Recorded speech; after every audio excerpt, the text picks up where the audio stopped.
dudes and dudettes, it's Michael Eden with Two Dudes Review, here to give you my retro review on Disney's The Hunchback of Notre Dame. So I want to say thank you all for being so patient with us. We just got back from vacation a couple of weeks ago, and we are getting right back to business with the retro segment, as well as the new films that we talked about, like Godzilla vs. Kong and all these upcoming Marvel and DC films. So we will get you guys those reviews out as soon as possible. But now, I actually grew up with this film. I actually had it on VHS when I was a little kid. I think I was like 3 or 4 years old when I first saw it.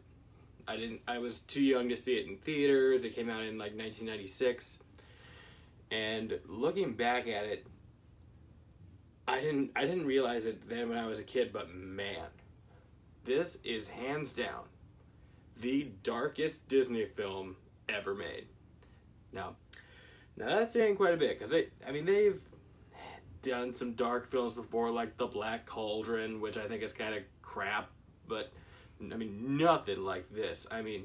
This is just hands down back when Disney actually had guts, before they got all woke and they got all sissified. This is back when Disney wanted to take risks instead of playing it safe like they do now.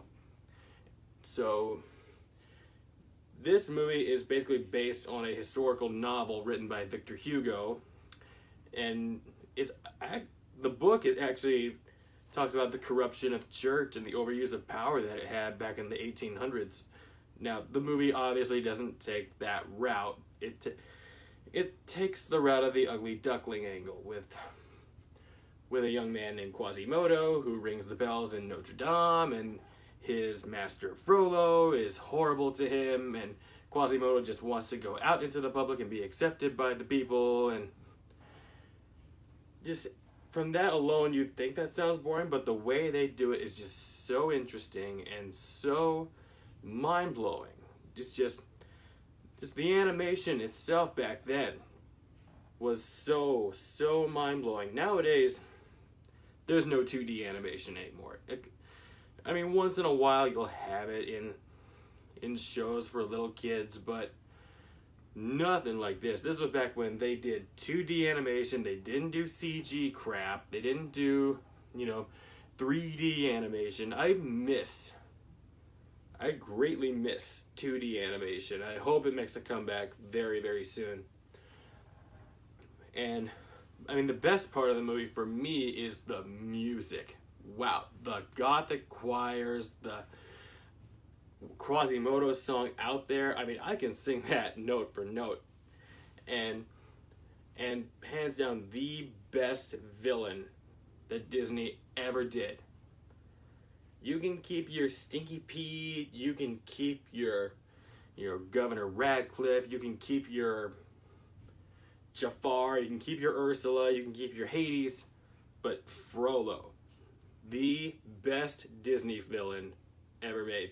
I think they have yet to top Judge Claude Frollo as the top Disney villain. He is just so vile and so cruel and so sickening, and his lusting after Esmeralda and his horrible treatment of Quasimodo, and the song Hellfire. I rewind that many times when I was a kid, not knowing just what is this, I don't know what this is, but it's grabbing me somehow. I didn't know what it was, but it's still one of the best villain songs ever written, ever composed. Just bravo all the way around. And there's some comic relief with the gargoyles and the Victor Hugo. I do like the way they name the gargoyles after Victor Hugo, like Victor Hugo and Laverne, who was Victor Hugo's sister. And I love the climax. I love the action. I love Quasimodo himself. He's so charming. He's so likable. Just all around. I would definitely say that this is in my top 3 favorite Disney films, if not top 10 favorite animated films of all time. It's just so well done, so well paced, just so. I mean, it's just Disney when they had Nards. I'm sorry. They just have not reached the peak that they did with the Hunchback of Notre Dame, and I don't think they ever will again, honestly. I mean, they'll just continue making these crappy live-action remakes and all these Marvel films, and don't get me wrong, the Marvel films are good, and I think the Disney live-action films are... But they will never, ever top what they did with films during the Disney Renaissance, like Little Mermaid and Aladdin and Beauty and the Beast, Lion King, and The Hunchback of Notre Dame. And, you know, Pocahontas is alright, but, you know, it doesn't come close to The Hunchback of Notre Dame. But overall, if you have not taken the time, go find it on Disney Plus. It's out there.